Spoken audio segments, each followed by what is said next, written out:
जी अस्सलामु अलैकुम। MX Excel का हमने पार्ट 1 लेक्चर में पिक्चर इंसर्ट करने के बारे में सीखा था। अब उसका 17 लेक्चर का दूसरा पार्ट है क्लिप आर्ट को इंसर्ट करना, कि हमने अपनी एमएस एक्सेल की शीट पे क्लिप आर्ट यानी कि एमएस ऑफिस के थ्रू कोई पिक्चर वगैरह लेनी हो जो कंप्यूटर में तो अवेलेबल नहीं है, लेकिन उसके सॉफ्टवेयर की मदद से तस्वीर लेना, तो उसको लेने हो तो कैसे लेंगे। क्लिप आर्ट के इस बटन पे क्लिक करें तो ये तमाम पिक्चर्स वगैरह यहाँ पे एक डिस्प्ले बार खुल जाएगा। जिस चीज़ को आप सर्च करेंगे वो आ जाएगी। एनिमल मैं लिखता हूँ और मैं लिख के गो करता हूँ तो जो भी एनिमल्स की तस्वीरें होंगी वो अवेलेबल हैं।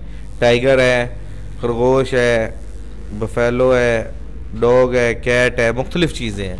ठीक है, जिस चीज़ भी तस्वीर पर डबल क्लिक करेंगे वो तस्वीर आपकी बाहर आ जाएगी। और इस क्लिप बोर्ड को, क्लिप आर्ट को बंद करना चाहे बंद भी कर सकते हैं और इसको लगाना चाहे लगा सकते हैं। सेम टू सेम, बड़ा करना हो बड़ा करें, छोटा करना हो छोटा करें, बॉर्डर देना है बॉर्डर दें।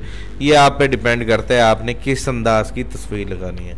तो ये इसका क्लिप आर्ट का पार्ट था। पिक्चर के हवाले से ही इसका भी टॉपिक था कि अगर हम कोई शीट बना रहे हैं कंप्यूटर कोर्स के हवाले से और हमने यहाँ पे कंप्यूटर का आइकन लगाना है तो उसको कैसे लगाएंगे। यहाँ पे जाएं, यहाँ पे सर्च कर लें COMPUTER, ये मैंने लिखा तो ये कंप्यूटर की तस्वीर आ गई। इस पर डबल क्लिक किया तो ये कंप्यूटर की तस्वीर आ चुकी है। मैं इस क्लिप आर्ट को ऑफ करता हूँ, इस तस्वीर को छोटा करता हूँ, जहाँ पे लगाना हो उसके करीब जाके लगा दें। तो इस अमल को कहते हैं पिक्चर्स लगाना।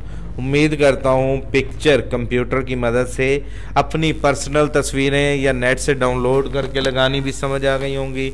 और क्लिप आर्ट मतलब कि क्लिप आर्ट के थ्रू कंप्यूटर MS ऑफिस की ग्रामर में जितने भी पिक्चर महफूज होती हैं वो लगानी आपको आ गई होंगी। थैंक यू, अल्लाह हाफिज़।